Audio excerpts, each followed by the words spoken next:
বিবাহ। একজন নারীর জীবনে বিবাহের গুরুত্ব কতটা? আসুন আমরা কথা বলি রুক্মিণীকে নিয়ে। একজন নারী যিনি পবিত্র মানসিকতা নিয়ে কাউকে ভালোবেসেছেন, তাকে বিয়ে করতে চেয়েছেন। এবার বিয়ে মানে কাউকে পাওয়া, মানে কারোর হাত ধরে আগামী সমস্ত জীবন তার সাথে কাটিয়ে দেওয়া। এবার আমার হাত ধরে রুক্মিণী বিয়ের সুখ তো নিশ্চয়ই পেয়েছে, কিন্তু ওর এই প্রেমের যাত্রা এর অন্ত হলো না, বরং তা শুরু হলো। এবার রুক্মিণীর জীবনে সেই অধ্যায় শুরু হয়ে গেছে যেখানে ওকে সেই মানুষকে বুঝতে হবে যার হাত ধরে সমস্ত জীবন অতিবাহিত করার সিদ্ধান্ত নিয়েছে সে। এবার এরকম একটা সময় প্রত্যেকের জীবনে এসে থাকে, প্রত্যেকের মানে আপনারও। আপনার জীবনেও এমন এক সময় আসবে, তার জন্য তৈরি থাকুন। নিজের মনে যা যা বিকার আছে তা কোথাও ত্যাগ করে আসুন, আর পরিশুদ্ধ ভালোবাসা দিয়ে, পবিত্র মন দিয়ে নিজের জীবন সাথীকে বোঝার চেষ্টা করুন, কোনো আশা না রেখে। যদি এরকম করতে পারেন তবেই কঠিন পরীক্ষায় উত্তীর্ণ হবেন, নয়তো নয়। রাধা রাধা। অনেকে আমাকে অনেকবার জিজ্ঞেস করেছেন যে কানাই, রুক্মিণী হলো তোমার অর্ধাঙ্গিনী, তাহলে কেন ওর এই যাত্রা এত কঠিন হলো? কেন তোমার এই অগাধ অখণ্ড ভালোবাসা পাওয়ার জন্য ওকে এত কঠিন পরীক্ষার সম্মুখীন হতে হলো? আসুন আমি আপনাকে একটা কথা বোঝাই। অগাধ অখণ্ড ভালোবাসার এই পথ, তা তো কঠিনই হবে। এবার এরকমই এক যাত্রা করতে হয়েছে রুক্মিণীকে, পরিশুদ্ধ ভালোবাসা বুঝতে পারার যাত্রা। এমন ভালোবাসা যা কিনা ক্রোধ, ভয়, মোহ, অধিকার, অহংকার, হিংসা এই সমস্ত বিকারের ঊর্ধ্বে। এবার এই যাত্রায় ওকে সাহায্য করবে রাধা। আর শুধু তাই নয়, আমি আপনাকে বলি, সংসারের প্রত্যেক নারী এই যাত্রা করে থাকেন। এবার যে নারী এই যাত্রার শেষ পর্যন্ত পৌঁছতে পারেন, তিনি এক উচ্চ স্তরে পৌঁছে যেতে পারেন, যেখানে তাকে বলা হয় অর্ধাঙ্গিনী। রাধা রাধা। সমস্যা।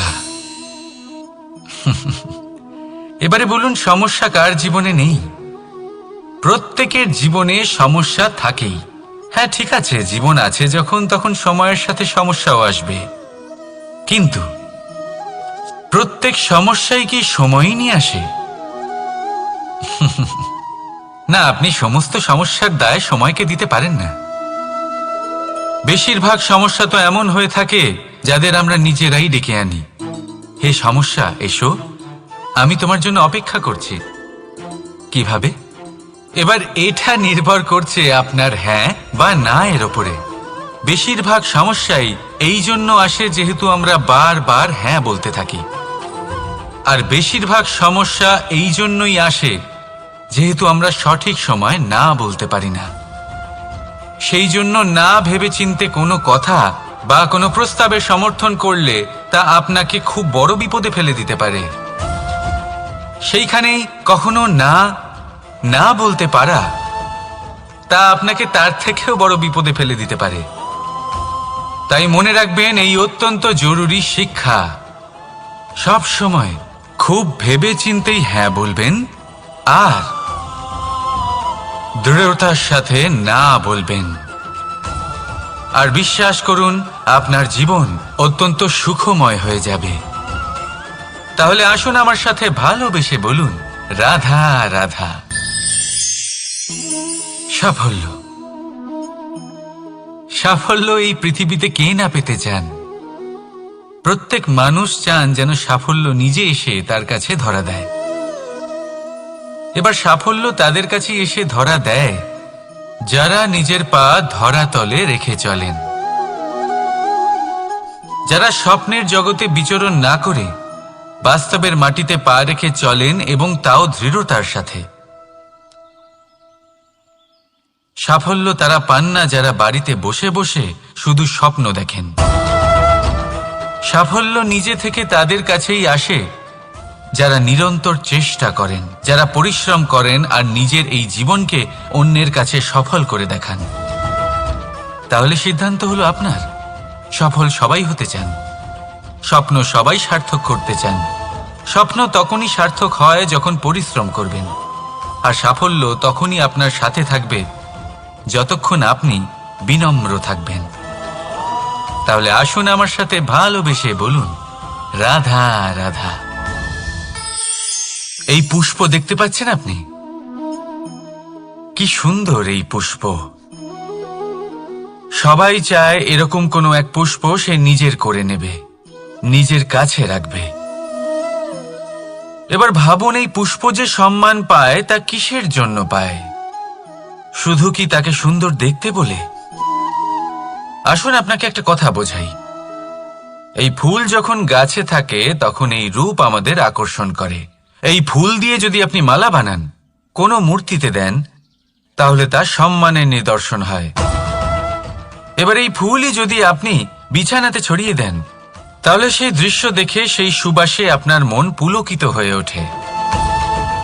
কিন্তু ভাবুন, এই পুষ্পই যদি আপনি চিতায় সাজান, তাহলে এই পুষ্পকে আর কেউ সম্মান করে না।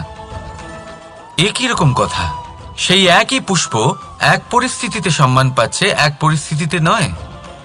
কেন? কারণ এতেই লুকিয়ে রয়েছে একটা গুরুত্বপূর্ণ শিক্ষা।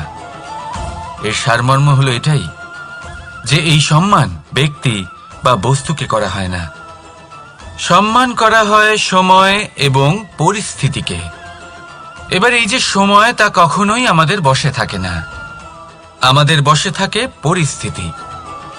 আমাদের পরিস্থিতি কেমন হবে তার সিদ্ধান্ত স্বয়ং আমরাই নিই, আর যেরকম আমাদের পরিস্থিতি হবে সেরকমই আমাদের সম্মান করা হবে। তাহলে আসুন আমার সাথে ভালোবেসে বলুন, রাধা রাধা। আপনি কখনো কোনো ঝর্ণার ধারে বসে থাকুন আর সেই ধ্বনি শুনতে থাকুন। আহা হা হা, সেই ধ্বনি মনকে শান্ত করে দেয়, আমাদের মধ্যে এক আনন্দের সঞ্চার করে। একেই আমি বলি নৈসর্গিক সঙ্গীত। কখনো ভেবে দেখেছেন এই সঙ্গীত উৎপন্ন করার জন্য জলকে কত পরিশ্রম করতে হয়, কি না করতে হয়?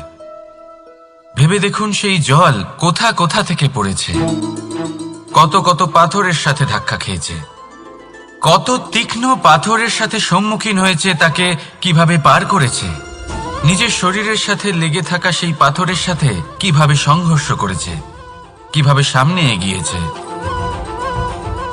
ভাবুন, এই সব কিছু হওয়ার পরেই সেই সঙ্গীত উৎপন্ন হয়েছে। এই ঝর্ণার এই মধুর সঙ্গীত কখনো আপনার কান পর্যন্ত পৌঁছতই না যদি সেই জলের বিরোধিতা করার জন্য সেই পাথর না থাকতো। এর সারমর্ম কি হতে পারে? সারমর্ম হলো একটাই, এই সব বাধার সম্মুখীন হন, এদের থেকে দূরে পালাবেন না। কারণ এই বাধা হলো নৈসর্গিক, সবার জীবনে এই বাধা রয়েছে। তার সম্মুখীন হন, জীবনের সামনে এগোন। আর আপনিও নিজের ভেতর থেকে সৃষ্টি করুন এই নৈসর্গিক সঙ্গীত, আর এই সংসারে ছড়িয়ে দিন শান্তি আর প্রসন্নতা। রাধা রাধা। সংসারে নিয়তি অনেক কিছু নির্ধারণ করে, যেমন প্রত্যেকটি জিনিসের সীমারেখা। শরীরের মধ্যে থাকা জল, তার মাত্রাও এই নিয়তি নির্ধারিত করে রেখেছে। কি করে? দেখুন, যদি সঠিক সময়ে আপনি পরিশ্রম করে নিজের ঘাম না ঝরান, তাহলে কিছু সময় পরে আপনার চোখের জল অবশ্যই ঝরবে। কারণ সবকিছু যদি ভাগ্যের জোরে পেয়ে যাওয়া যায়, তাকে কর্মের দ্বারা সামলে রাখতে হয়। যদি পরিশ্রম করতে থাকেন, তাহলে যা পেয়েছেন তা সামলে রাখতে পারবেন, আর যা যা আপনি পেতে চান তা অবশ্যই পাবেন। কিন্তু যদি পরিশ্রমের থেকে দূরে থাকেন, তাহলে যা পেয়েছেন তা তো হারিয়ে ফেলবেনই, আর যা পেতে চান তার তো কোনো প্রশ্নই ওঠে না, আর বয়ে যাবে শুধুমাত্র অশ্রু। এবার সিদ্ধান্ত আপনার। কি ঝরাতে চাইবেন আপনি? ঘাম নাকি অশ্রু? রাধা রাধা। এই জীবনে মানুষ শুধু তিনটি জিনিসের পেছনে ছোটে: ছায়া অর্থাৎ সঙ্গী সম্মান, কায়া অর্থাৎ সুন্দর বলিষ্ঠ শরীর, আর তৃতীয় হল মায়া অর্থাৎ ঐশ্বর্য। এবার অবাক করার মতো বিষয় হল, সময় এলে পরে এই তিনটি বস্তুই সবার আগে আপনাকে ত্যাগ করে। অন্ধকারে ছায়া আপনাকে ত্যাগ করে, বার্ধক্যে কায়া আপনাকে ত্যাগ করে, আর অন্তিম সময়ে মায়াও আপনাকে ত্যাগ করে। এগুলো কিছুই কাজে আসে না যার পেছনে আপনি সারা জীবন দৌড়েই যাচ্ছিলেন। যদি কিছু কাজে লাগে তা হলো আপনার প্রেমপূর্ণ ব্যবহার যা আপনি সংসারকে দিয়েছেন। এ হলো সেই প্রেম যা অন্ধকারে প্রদীপ হয়ে আপনাকে আলো দেবে। এ হলো সেই প্রেম যা বার্ধক্যে হাত রূপে আপনাকে শক্তি দেবে, সহায়তা করবে। আর যখন আপনার কাছে অর্থ থাকবে না, তখন এই প্রেমই আপনাকে সামর্থ্য যোগাবে। জীবনে যদি কিছু উপার্জন করতে চান, তাহলে শুধু প্রেম উপার্জন করুন। যদি আপনিও আমার মতো দূরের কথা ভাবতে চান, তাহলে শুধুমাত্র প্রেম উপার্জন করুন। আর এখন এই প্রেম ভাব নিয়েই বলুন, রাধা রাধা। কখনো প্রদীপ জ্বালাতে গিয়ে আপনার হাত পুড়ে গেছে? একবার মনে করে দেখুন সেই অনুভূতি। এক্ষুনি মনের মধ্যে যন্ত্রণার এক অনুভূতি বয়ে যাবে। কখনো হাঁটতে হাঁটতে পায়ে কাঁটা ফুটে গেছে? মনে করুন, এক্ষুনি মনের মধ্যে যন্ত্রণার এক অনুভূতি বয়ে যাবে। এরকম কেন হয়ে থাকে? কষ্ট তো শুধু তখন হয়েছিল, কিন্তু যদি আজ মনে করেন তাহলে সেই যন্ত্রণা আপনার মনে মাথায় থেকেই যায়। এরকম কেন হয়ে থাকে যে জীবনে যখনই আমরা যন্ত্রণার অনুভব করি, তারপর আমরা সেই যন্ত্রণা নিজের সাথে বহন করে নিয়ে চলি? কারণ হলো একটাই, চিন্তা। কোনো যন্ত্রণাই এতটা কষ্ট আমাদের দেয় না যতটা কষ্ট এই চিন্তা দেয়। তাহলে এই চিন্তা ত্যাগ করুন আর ভাবুন যে কিভাবে নিজেকে সবসময় আনন্দে রাখা যায়। আর অতীতকাল এবং ভবিষ্যতের চিন্তা ছেড়ে দিন, এই বিষয়ে ভাবাই ছেড়ে দিন। শুধুমাত্র এটা ভেবে নিন যে আজ আমায় নিজেকে আনন্দে রাখতে হবে, যে করেই হোক। এটা করা শুরু করে দিন। তারপর আপনি দেখবেন আপনার কাল, পরশু, পরের সপ্তাহ, সমস্ত মাস, সমস্ত বছর, পরের বছর, সম্পূর্ণ জীবন আপনি শুধুমাত্র প্রসন্নতাই পাবেন। এবার আসুন এই প্রসন্নতার সাথেই বলুন, রাধা রাধা। কখনো ভেবে দেখেছেন আমরা জিহ্বার সাথে সাথে কান কেন পেয়েছি? এবার আপনি বলবেন, এ তো সহজ কথা, যাতে আমরা কথা বলার সাথে সাথে শুনতেও শিখি। এবারের আরো একটা গুরুত্ব আছে। আগে আমাকে বলুন, নিজের প্রশংসা শুনতে কার না ভালো লাগে? সবারই ভালো লাগে। এটাই হলো মূল কথা। যদি এই কান দিয়ে আপনি নিজের প্রশংসা শুনতে চান, তাহলে সর্বপ্রথম এই জিহ্বা দিয়ে অন্যের প্রশংসা করতে শিখুন। এবার প্রশংসার বিষয়ে একটা অত্যন্ত গুরুত্বপূর্ণ কথা আপনাদের বলি। কখনো যদি কারোর প্রশংসা আপনি করেন, তাহলে সবার আগে সেই ব্যক্তির উৎসাহ বেড়ে যায়। আর তারপর নিজে যদি ভেবে দেখেন, তাহলে নিজের মনেও সন্তুষ্টি আর প্রশান্তি চলে আসে। আর একবার যদি এই মন প্রশান্তিতে ভরে যায়, তারপরে কেউ প্রশংসা করুক বা না করুক, কিচ্ছু যায় আসে না। সেই জন্য সবসময় অন্যের সম্মান করবেন, স্নেহ করবেন, প্রশংসা করবেন, সুখ ভাগ করে নেবেন। যার মধ্যে যেটা ভালো আছে তা বলুন, তাকে মনে করান তিনিও ভালো, তার উৎসাহ বাড়িয়ে তুলুন। তিনি জীবনে সামনে এগোবেন, আর এই ব্রহ্মাণ্ড আপনাকে কখনো পিছিয়ে থাকতে দেবে না। রাধা রাধা। সত্য এবং অসত্য দুটোর মধ্যে পার্থক্য কি আছে? পার্থক্য হলো অ অক্ষরটার। এবার অ দিয়ে হতে পারে আরম্ভ, অ দিয়ে হতে পারে অন্ত। সত্য হলো সেটা যেখানে সমস্ত পথের আরম্ভ হয়, অসত্য সেটা যেখানে সমস্ত পথের শেষ হয়। এবার এরা চলতে হয়তো পারে না, কিন্তু তাও ছাপ রেখেই যায়। সত্য সেই ছাপ রেখে যায় যা একটা উজ্জ্বল উৎকৃষ্ট উদাহরণ হতে পারে, আর অসত্য সেই উদাহরণ তৈরি করে যা একটা কলঙ্কিত ইতিহাস তৈরি করে। এখন আপনি আগামী সময়ের জন্য কেমন ছাপ রেখে যাবেন, এই সিদ্ধান্ত পুরোপুরি আপনার। রাধা রাধা। চলুন একটা প্রশ্ন করি। কোনো মানুষকে জিজ্ঞাসা করবেন যে সে মূর্খ, অলস, বিবেকহীন, অসফল এইসব বিশেষণ দিয়ে নিজেকে পরিচিত করতে চাইবে? না। কাউকে জিজ্ঞাসা করুন আপনি কি মূর্খ? না। আপনি কি অসফল হয়েছেন? না। আপনি কি বিবেকহীন? না। এবার বলুন আপনি জীবনে মূর্খ ও বিবেকহীন হবার জন্য কোনো ভালো পরিকল্পনা বানিয়েছেন?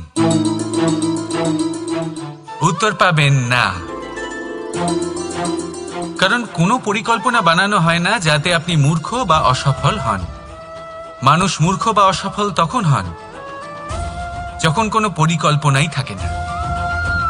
দেখুন, একটাই ছোট জীবন, তাকে স্থির করুন যাতে অনেক বেশি সংখ্যক মানুষকে আপনি জুড়ে রাখতে পারেন, অনেক বেশি শান্তি পেতে পারেন, অধিকতর সাফল্য লাভ করতে পারেন, বেশিরভাগ মানুষের পথপ্রদর্শক হয়ে তাদের মঙ্গল করতে পারেন।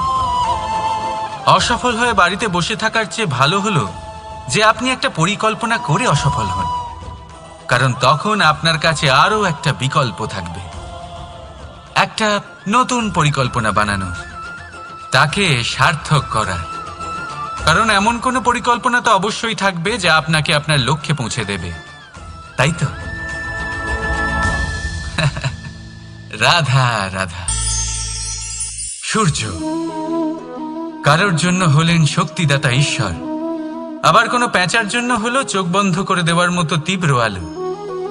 নদী কারোর জন্য হলো তৃষ্ণা মেটানোর স্রোত, আবার কারোর জন্য বন্যারূপী বিনাশকারী আশঙ্কা। সাগর কারোর জন্য হলো নোনা জলের ভাণ্ডার, আবার কারোর জন্য অগন্তি প্রাণী জগতের সম্ভার। প্রশ্ন হলো, প্রত্যেক ব্যক্তির জন্য প্রত্যেক অনুভূতি বা বস্তুর সারমর্ম আলাদা কেন হয়ে থাকে? যা কারোর জন্য হলো বিষ, তা অন্য কারোর জন্য অমৃত কেন? যা কারোর জন্য অমৃত, তা অন্যের জন্য বিষ কেন? উত্তর বড়ই সোজা। আমরা বস্তু বা অনুভূতিগুলিকে সেভাবে দেখি না যেরকম তা হয়ে থাকে। আমরা বস্তু বা অনুভূতিকে সেভাবে দেখি যেরকম আমরা হয়ে থাকি। এবার এর উপায় কি হতে পারে? নিজেকে পরিশুদ্ধ করুন, সব কিছুই শুদ্ধ হবে। রাধা রাধা। প্রেম, ঘৃণা, এই দুই হলো একই শব্দ। কিভাবে? দেখুন না, দুটোতেই আড়াই অক্ষর রয়েছে। দুটোই হলো সেই অনুভূতি যা আমাদের মনের সাথে জড়িত, আর এই দুই অনুভূতির সাথেই জড়িত মানুষ আমাদের জন্য গুরুত্বপূর্ণ। পার্থক্য শুধু এটাই যে প্রেম পায় সম্মান আর ঘৃণাকে করা হয় অবজ্ঞা। এরকম কেন? কারণ প্রেম হলো সেই অনুভূতি যেখানে মানুষ সব কিছু দিয়ে দিতে চায়, সব কিছু লুটিয়ে দিতে চায়। সেখানে ঘৃণা হলো এমন অনুভূতি যেখানে মানুষ সবকিছু কেড়ে নিতে চায়, সবকিছু জিতে নিতে চায়। তাও প্রেমের অনুভূতি কখনো আপনাকে হারতে দেয় না, আর ঘৃণার অনুভূতি কখনো আপনাকে জিততে দেয় না। এবার কি করবেন আপনি? একটাই জীবন, ঘৃণার সাথে বাঁচবেন নাকি প্রেমের সাথে? আমি তো প্রেমকেই চয়ন করব। রাধা রাধা।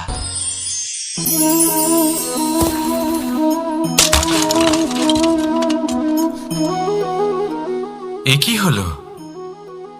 আমি আঘাত পেতেই এটা হাত থেকে পড়ে গেল কেন, ভেঙে গেল কেন? এবার আপনি বলবেন এরকমই তো হয়ে থাকে এই জীবনে, এই সংসারে। আঘাত লাগার পরে আমাদের হাতে যা থাকে তা পড়ে যায়।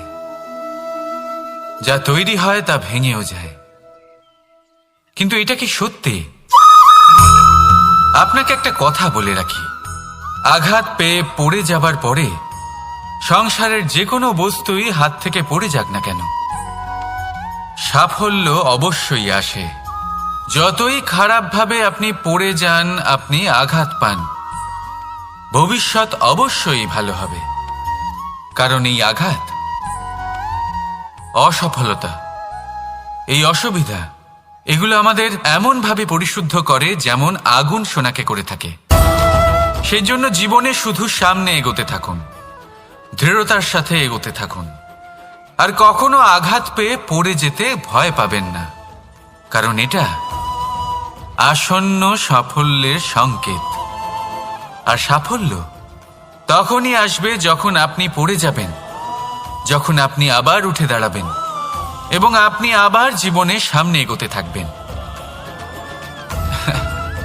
রাধা রাধা। বিবাহ। একজন নারীর জীবনে বিবাহের গুরুত্ব কতটা? আসুন আমরা কথা বলি রুক্মিণীকে নিয়ে। একজন নারী যিনি পবিত্র মানসিকতা নিয়ে কাউকে ভালোবেসেছেন, তাকে বিয়ে করতে চেয়েছেন। এবার বিয়ে মানে কাউকে পাওয়া, মানে কারোর হাত ধরে আগামী সমস্ত জীবন তার সাথে কাটিয়ে দেওয়া। এবার আমার হাত ধরে রুক্মিণী বিয়ের সুখ তো নিশ্চয়ই পেয়েছে, কিন্তু ওর এই প্রেমের যাত্রা, এর অন্ত হলো না, বরং তা শুরু হলো। এবার রুক্মিণীর জীবনে সেই অধ্যায় শুরু হয়ে গেছে যেখানে ওকে সেই মানুষকে বুঝতে হবে যার হাত ধরে সমস্ত জীবন অতিবাহিত করার সিদ্ধান্ত নিয়েছে সে। এবার এরকম একটা সময় প্রত্যেকের জীবনে এসে থাকে। প্রত্যেকের মানে আপনারও। আপনার জীবনেও এমন এক সময় আসবে, তার জন্য তৈরি থাকুন।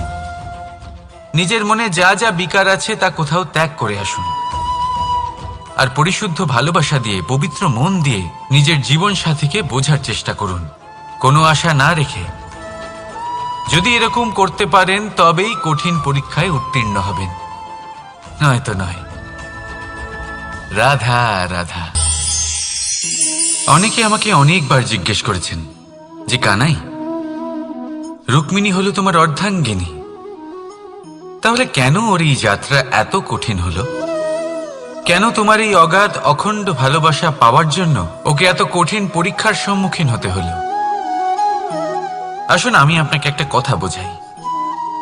অগাধ অখণ্ড ভালোবাসার এই পথ, তা তো কঠিনই হবে। এবার এরকমই এক যাত্রা করতে হয়েছে রুক্মিণীকে, পরিশুদ্ধ ভালোবাসা বুঝতে পারার যাত্রা। এমন ভালোবাসা যা কিনা ক্রোধ, ভয়, মোহ, অধিকার, অহংকার, হিংসা, এই সমস্ত বিকারের ঊর্ধ্বে। এবার এই যাত্রায় ওকে সাহায্য করবে রাধা। আর শুধু তাই নয়, আমি আপনাকে বলি, সংসারের প্রত্যেক নারী এই যাত্রা করে থাকেন। এবার যে নারী এই যাত্রার শেষ পর্যন্ত পৌঁছতে পারেন, তিনি এক উচ্চ স্তরে পৌঁছে যেতে পারেন, যেখানে তাকে বলা হয় অর্ধাঙ্গিনী।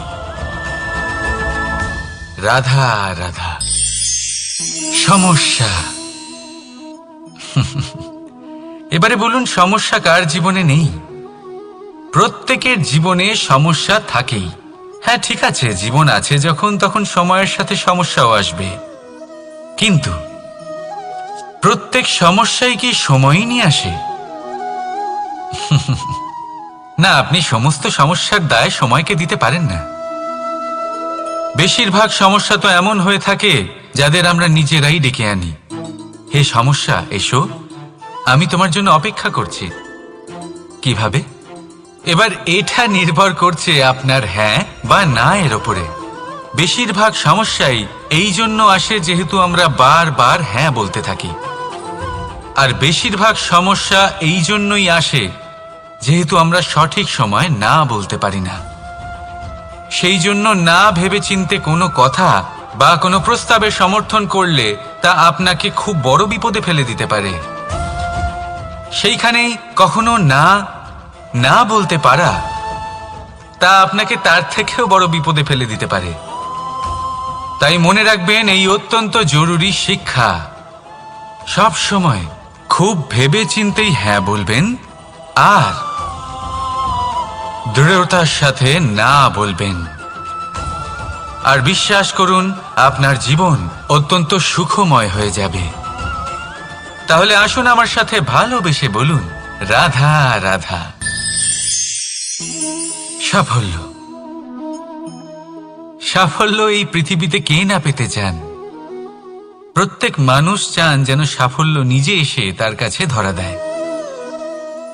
এবার সাফল্য তাদের কাছে এসে ধরা দেয় যারা নিজের পা ধরাতলে রেখে চলেন, যারা স্বপ্নের জগতে বিচরণ না করে বাস্তবের মাটিতে পা রেখে চলেন এবং তাও দৃঢ়তার সাথে। সাফল্য তারা পান না যারা বাড়িতে বসে বসে শুধু স্বপ্ন দেখেন। সাফল্য নিজে থেকে তাদের কাছেই আসে যারা নিরন্তর চেষ্টা করেন, যারা পরিশ্রম করেন আর নিজের এই জীবনকে অন্যের কাছে সফল করে দেখান। তাহলে সিদ্ধান্ত হলো আপনার। সফল সবাই হতে চান, স্বপ্ন সবাই সার্থক করতে চান। স্বপ্ন তখনই সার্থক হয় যখন পরিশ্রম করবেন, আর সাফল্য তখনই আপনার সাথে থাকবে যতক্ষণ আপনি বিনম্র থাকবেন। তাহলে আসুন আমার সাথে ভালোবেসে বলুন, রাধা রাধা। এই পুষ্প দেখতে পাচ্ছেন আপনি? কি সুন্দর এই পুষ্প।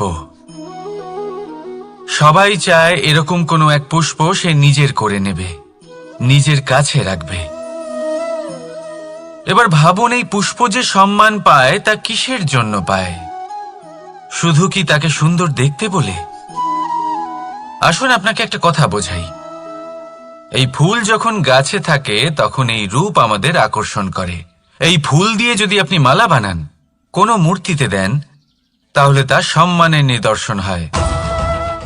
এবার এই ফুলই যদি আপনি বিছানাতে ছড়িয়ে দেন, তাহলে সেই দৃশ্য দেখে সেই সুবাসে আপনার মন পুলকিত হয়ে ওঠে। কিন্তু ভাবুন, এই পুষ্পই যদি আপনি চিতায় সাজান, তাহলে এই পুষ্পকে আর কেউ সম্মান করে না। একই রকম কথা, সেই একই পুষ্প এক পরিস্থিতিতে সম্মান পাচ্ছে, এক পরিস্থিতিতে নয়। কেন? কারণ এতেই লুকিয়ে রয়েছে একটা গুরুত্বপূর্ণ শিক্ষা। এর সারমর্ম হলো এটাই যে এই সম্মান ব্যক্তি বা বস্তুকে করা হয় না, সম্মান করা হয় সময় এবং পরিস্থিতিকে। এবার এই যে সময়, তা কখনোই আমাদের বশে থাকে না। আমাদের বশে থাকে পরিস্থিতি। আমাদের পরিস্থিতি কেমন হবে তার সিদ্ধান্ত স্বয়ং আমরাই নিই। আর যেরকম আমাদের পরিস্থিতি হবে সেরকমই আমাদের সম্মান করা হবে। তাহলে আসুন আমার সাথে ভালোবেসে বলুন, রাধা রাধা। আপনি কখনো কোনো ঝর্ণার ধারে বসে থাকুন আর সেই ধ্বনি শুনতে থাকুন। আহা হা হা, সেই ধ্বনি মনকে শান্ত করে দেয়, আমাদের মধ্যে এক আনন্দের সঞ্চার করে। একেই আমি বলি নৈসর্গিক সঙ্গীত।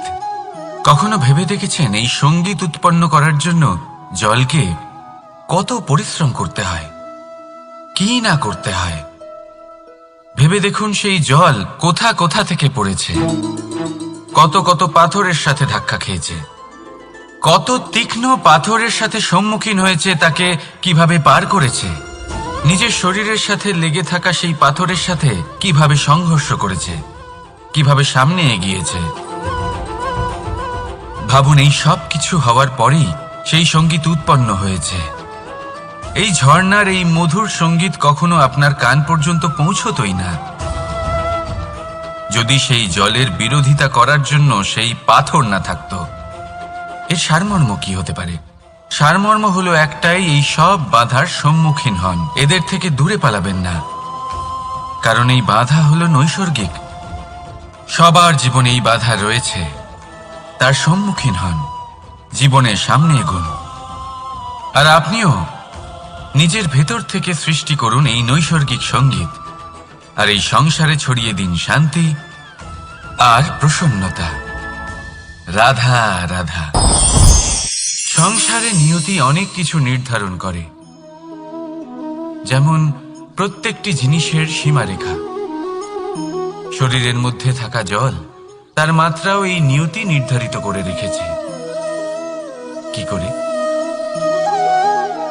দেখুন, যদি সঠিক সময়ে আপনি পরিশ্রম করে নিজের ঘাম না ঝরান, তাহলে কিছু সময় পরে আপনার চোখের জল অবশ্যই ঝরবে। কারণ সবকিছু যদি ভাগ্যের জোরে পেয়ে যাওয়া যায়, তাকে কর্মের দ্বারা সামলে রাখতে হয়। যদি পরিশ্রম করতে থাকেন, তাহলে যা পেয়েছেন তা সামলে রাখতে পারবেন, আর যা যা আপনি পেতে চান তা অবশ্যই পাবেন।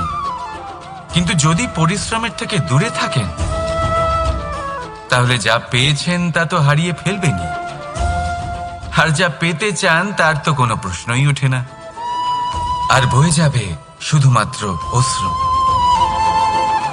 এবার সিদ্ধান্ত আপনার। কি ঝরাতে চাইবেন আপনি? ঘাম নাকি অশ্রু? রাধা রাধা। এই জীবনে মানুষ শুধু তিনটি জিনিসের পেছনে ছোটে: ছায়া অর্থাৎ সঙ্গী সম্মান, কায়া অর্থাৎ সুন্দর বলিষ্ঠ শরীর, আর তৃতীয় হল মায়া অর্থাৎ ঐশ্বর্য। এবার অবাক করার মতো বিষয় হলো, সময় এলে পরে এই তিনটি বস্তুই সবার আগে আপনাকে ত্যাগ করে। অন্ধকারে ছায়া আপনাকে ত্যাগ করে, বার্ধক্যে কায়া আপনাকে ত্যাগ করে, আর অন্তিম সময়ে মায়াও আপনাকে ত্যাগ করে। এগুলো কিছুই কাজে আসে না যার পেছনে আপনি সারা জীবন দৌড়েই যাচ্ছিলেন। যদি কিছু কাজে লাগে, তা হলো আপনার প্রেমপূর্ণ ব্যবহার যা আপনি সংসারকে দিয়েছেন। এ হলো সেই প্রেম যা অন্ধকারে প্রদীপ হয়ে আপনাকে আলো দেবে। এ হলো সেই প্রেম যা বার্ধক্যে হাত রূপে আপনাকে শক্তি দেবে, সহায়তা করবে। আর যখন আপনার কাছে অর্থ থাকবে না, তখন এই প্রেমই আপনাকে সামর্থ্য যোগাবে। জীবনে যদি কিছু উপার্জন করতে চান, তাহলে শুধু প্রেম উপার্জন করুন। যদি আপনিও আমার মতো দূরের কথা ভাবতে চান, তাহলে শুধুমাত্র প্রেম উপার্জন করুন। আর এখন এই প্রেম ভাব নিয়েই বলুন, রাধা রাধা। কখনো প্রদীপ জ্বালাতে গিয়ে আপনার হাত পুড়ে গেছে?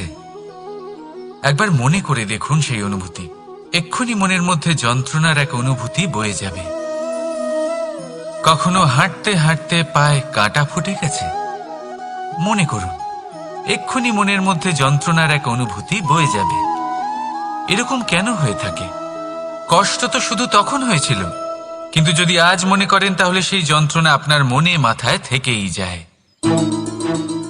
এরকম কেন হয়ে থাকে যে জীবনে যখনই আমরা যন্ত্রণার অনুভব করি, তারপর আমরা সেই যন্ত্রণা নিজের সাথে বহন করে নিয়ে চলি?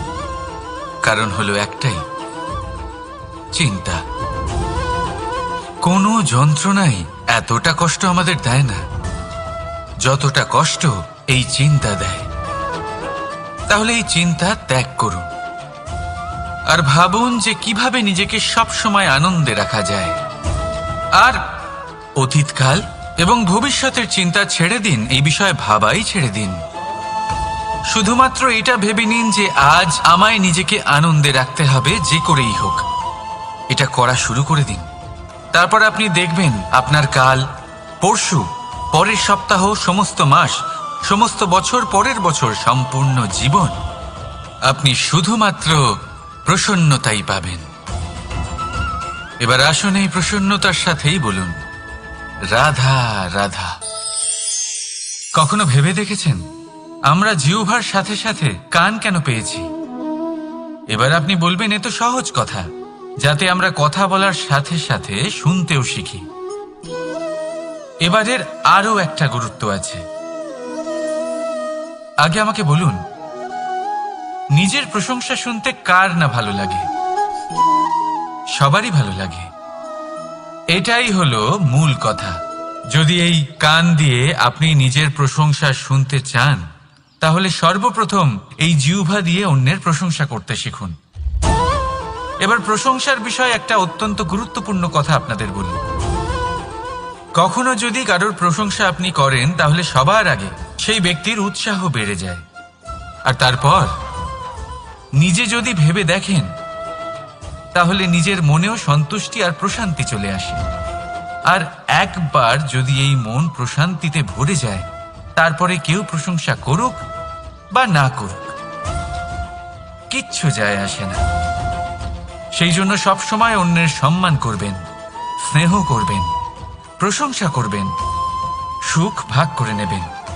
যার মধ্যে যেটা ভালো আছে তা বলুন, তাকে মনে করান তিনিও ভালো, তার উৎসাহ বাড়িয়ে তুলুন। তিনি জীবনে সামনে এগোবেন, আর এই ব্রহ্মাণ্ড আপনাকে কখনো পিছিয়ে থাকতে দেবে না।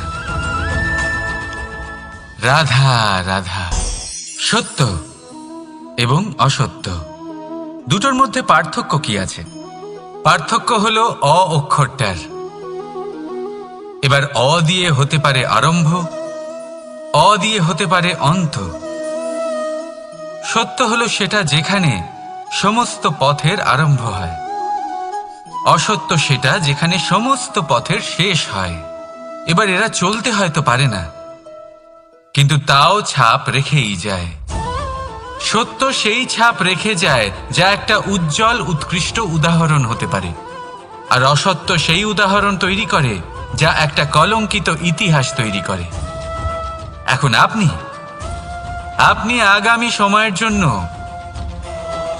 কেমন ছাপ রেখে যাবেন, এই সিদ্ধান্ত পুরোপুরি আপনার। রাধা রাধা। চলুন একটা প্রশ্ন করি। কোনো মানুষকে জিজ্ঞাসা করবেন যে সে মূর্খ, অলস, বিবেকহীন, অসফল এইসব বিশেষণ দিয়ে নিজেকে পরিচিত করতে চাইবে? না। কাউকে জিজ্ঞাসা করুন আপনি কি মূর্খ? না। আপনি কি অসফল হয়েছেন? না। আপনি কি বিবেকহীন? না। এবার বলুন আপনি জীবনে মূর্খ ও বিবেকহীন হবার জন্য কোনো ভালো পরিকল্পনা বানিয়েছেন? উত্তর পাবেন না। কারণ কোনো পরিকল্পনা বানানো হয় না যাতে আপনি মূর্খ বা অসফল হন। মানুষ মূর্খ বা অসফল তখন হন যখন কোনো পরিকল্পনাই থাকে না। দেখুন, একটাই ছোট জীবন, তাকে স্থির করুন যাতে অনেক বেশি সংখ্যক মানুষকে আপনি জুড়ে রাখতে পারেন, অনেক বেশি শান্তি পেতে পারেন, অধিকতর সাফল্য লাভ করতে পারেন, বেশিরভাগ মানুষের পথপ্রদর্শক হয়ে তাদের মঙ্গল করতে পারেন। অসফল হয়ে বাড়িতে বসে থাকার চেয়ে ভালো হলো যে আপনি একটা পরিকল্পনা করে অসফল হন, কারণ তখন আপনার কাছে আরও একটা বিকল্প থাকবে, একটা নতুন পরিকল্পনা বানানোর, তাকে সার্থক করার।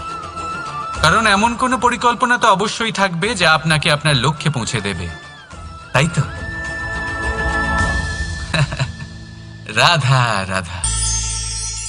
সূর্য কারোর জন্য হলেন শক্তিদাতা ঈশ্বর, আবার কোনো প্যাঁচার জন্য হলো চোখ বন্ধ করে দেওয়ার মতো তীব্র আলো। নদী কারোর জন্য হলো তৃষ্ণা মেটানোর স্রোত, আবার কারোর জন্য বন্যারূপী বিনাশকারী আশঙ্কা।